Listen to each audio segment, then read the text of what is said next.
Hello and welcome back to Techweek TV, brought to you by Callaghan Innovation. My name is Jake Miller. I'm the co-founder and CEO of Unfiltered. It's a huge honour to be here today to present this session on the new energy future. Joined by some very impressive people today. We have Kate, who's the Chief Risk and Sustainability Officer at Vector. We have Nick Hill, who's the Digital Officer at Vector. Cristiano, the Head of Engineering. And we also have Paul, an advisor to the CEO at Temple. So guys, thank you so much for being here. We really appreciate your time. So to kick this off, I'd love to understand a little bit more about why, clean tech is an area that you're all passionate about. Not so much what do you do, but why is this something that you get out of bed every day, you work on, and it's an area that you've decided to dedicate a portion of your life to. So maybe starting with the UK. Clean tech in itself, for me, it's an intergenerational view.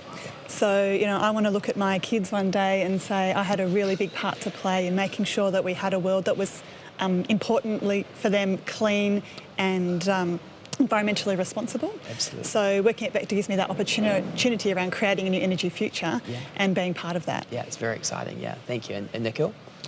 Look, there's a couple of angles to the way I look at it and the passion that I have for the role I do. Yes. One is climate change is the conversation of this generation, right? We have to do something about it here and now. Yeah. But also, as a technologist, I see technology playing a very big role in whatever that solution space looks like.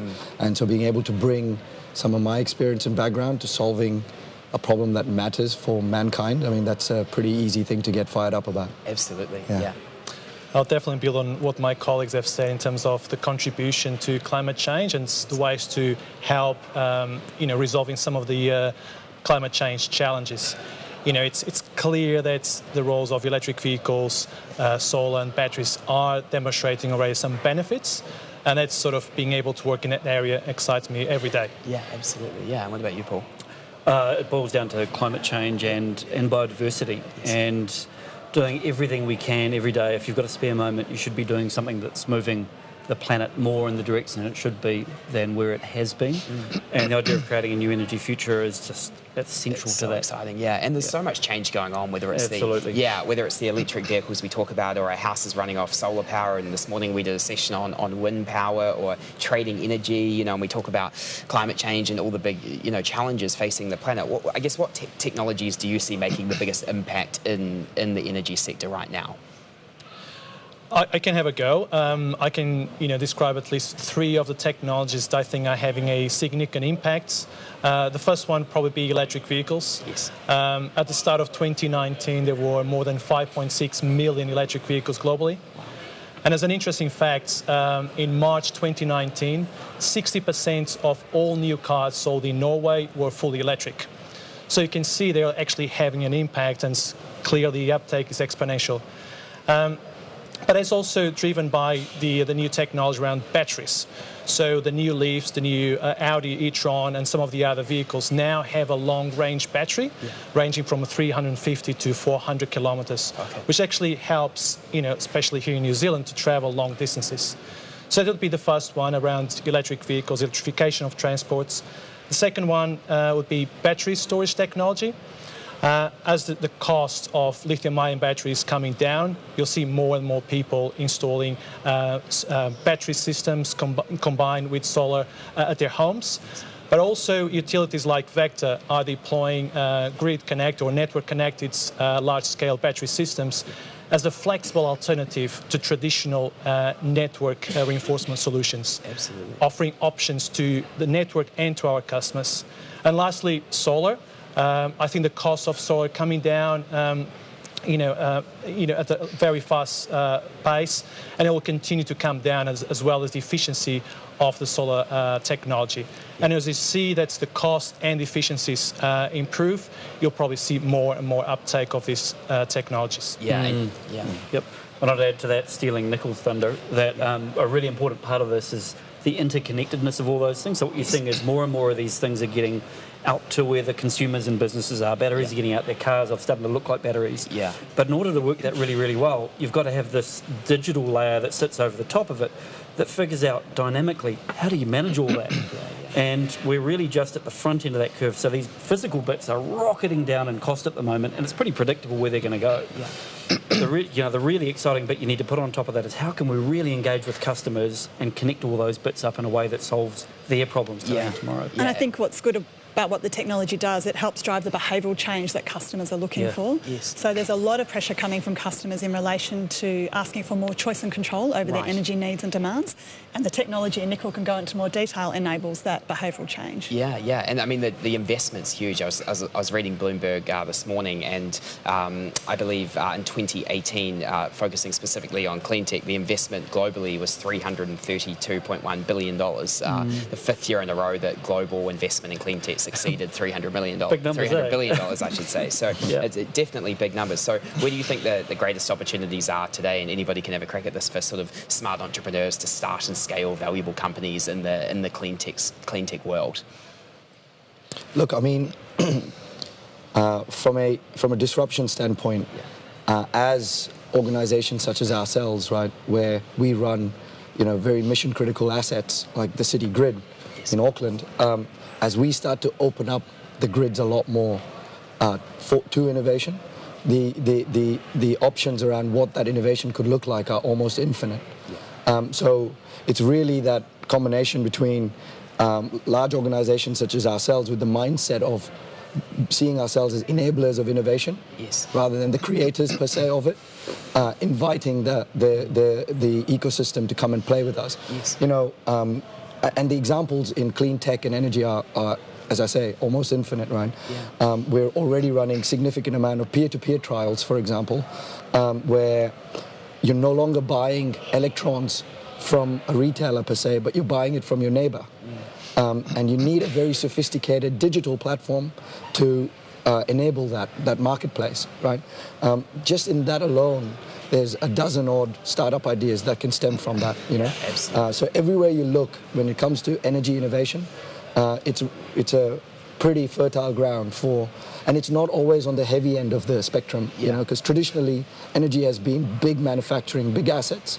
Now you can start to be quite disruptive at the edge. Lots of opportunities. Yeah, I'll just add to what he's saying. I mean, I was in San Francisco last week with some of the Silicon Valley startups, and they're very much focused on community solar, really putting the customer at the center of what they develop, and I guess adding value. And, customers will start having options. I mean, the case of the solar community project in New York is world famous, where you don't necessarily need to own a solar panel, but you can benefit from that solution through peer-to-peer technology, as an example. And the global trends are quite interesting. One of the things that I saw this morning as well when I was reading some of these numbers is in terms of, wind investment in 2018 rose 3% to 128 billion. But I believe that the most radical change was actually in decrease in solar investment, which went down 24%. But according to Bloomberg, that was mainly due to China and the change in some. So, what global trends are you noticing, and sort of where does New Zealand fit in terms of like how,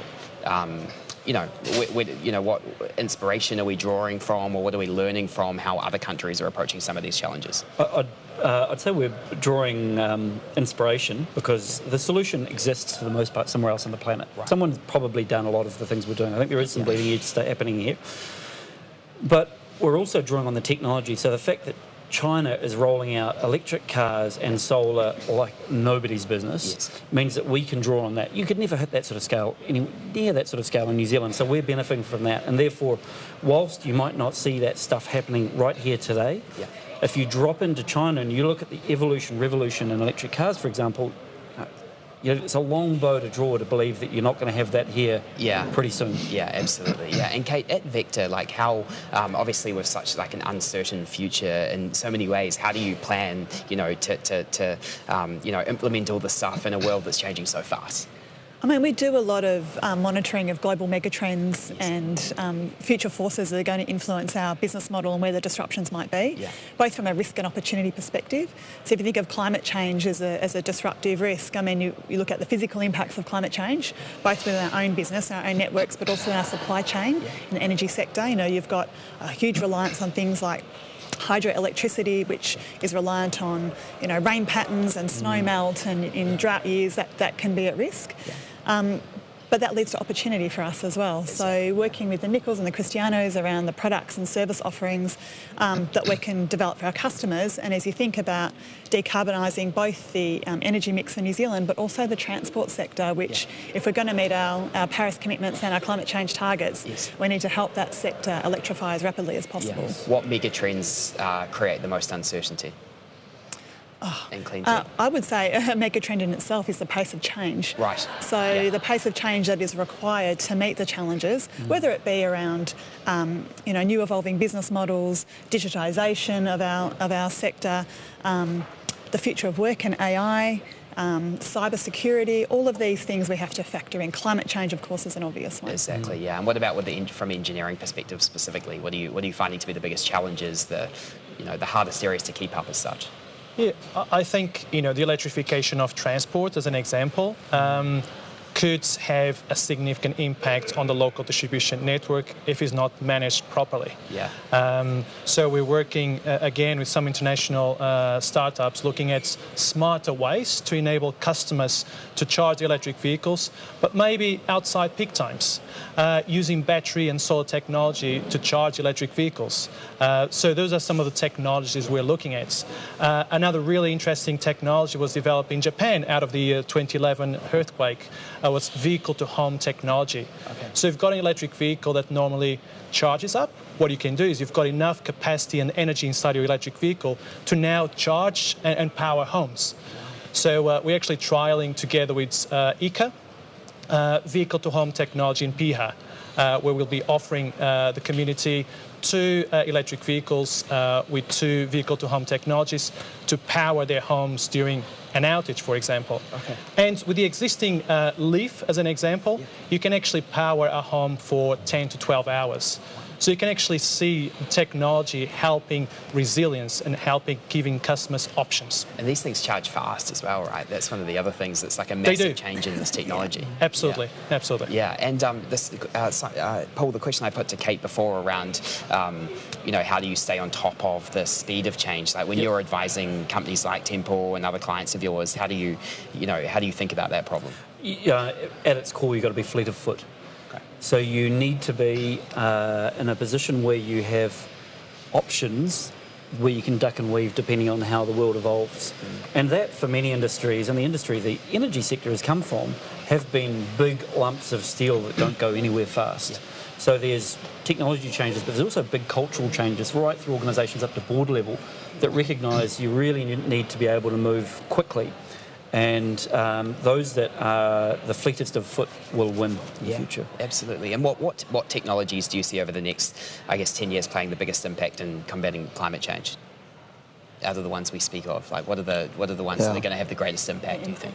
Look, I mean, from a digital standpoint, AI and machine learning is going to impact, every aspect of life. Yeah. And as a tool to eke out every ounce of efficiency, because it's so important that it's not just about new technology innovation, but with what we have, getting the most value.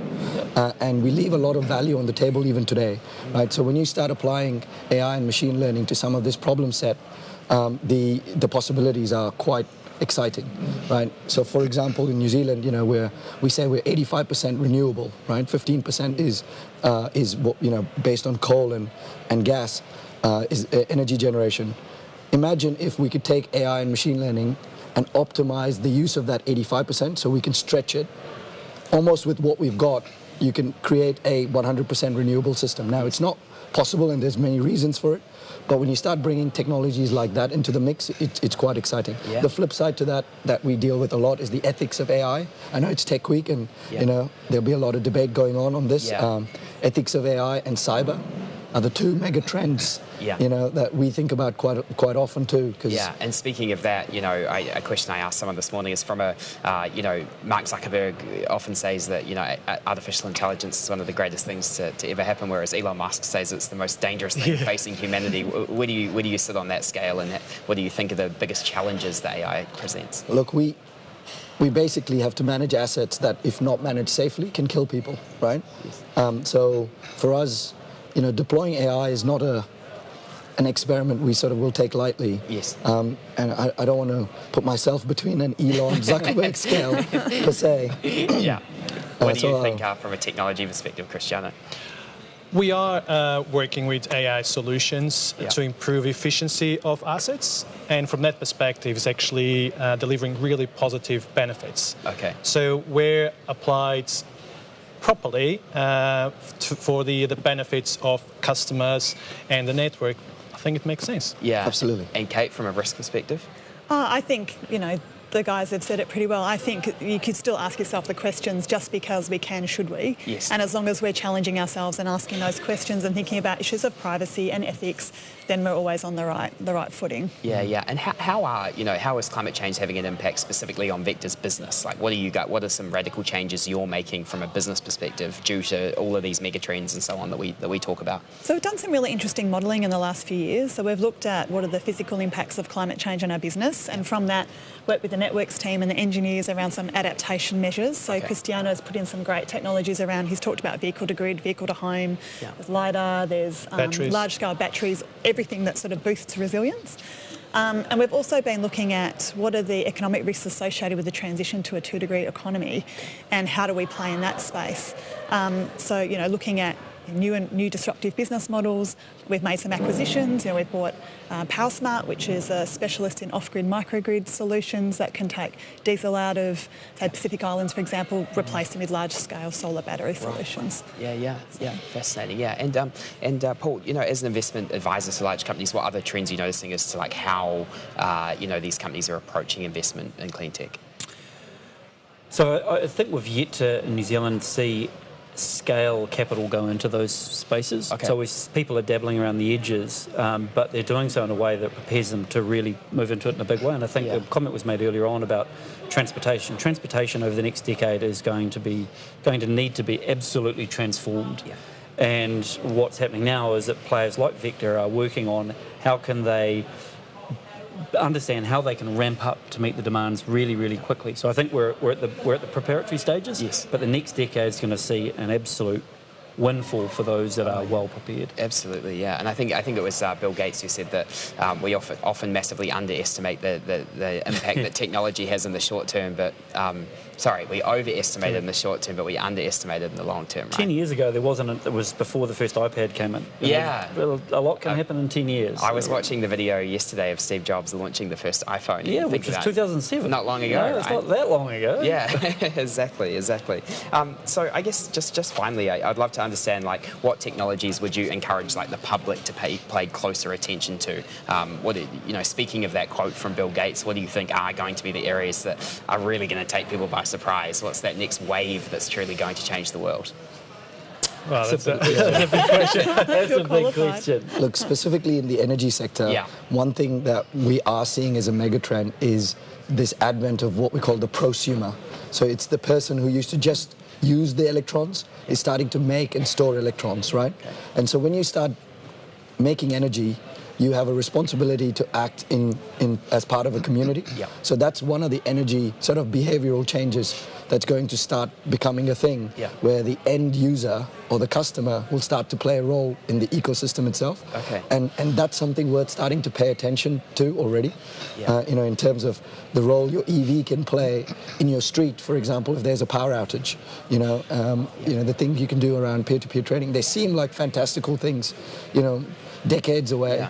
But these things can creep up on you pretty quickly. Yeah. I think you're also, sort of tech aside, you're going to see different disruptions in other supporting ecosystems, like the financial system, where capital is allocated, what the definition of value is in the future, to take account of more than financial value, to look at more social and environmental value as well. Yeah. All of that has a role to play. I'll go out on a limb and say autonomous vehicles on a 10-year timeline will actually play a big role in transforming elements of the transportation system. Yeah, absolutely, yeah. And in the last election and over the years, I mean, current government's certainly talked up a big game as to, the environment and, all of how much of a focus it is. Are they living up to those promises? Well, they've put out some pretty cool legislation in the last little while. So we just had the new net zero sort of carbon bill. We've got a new ETS coming.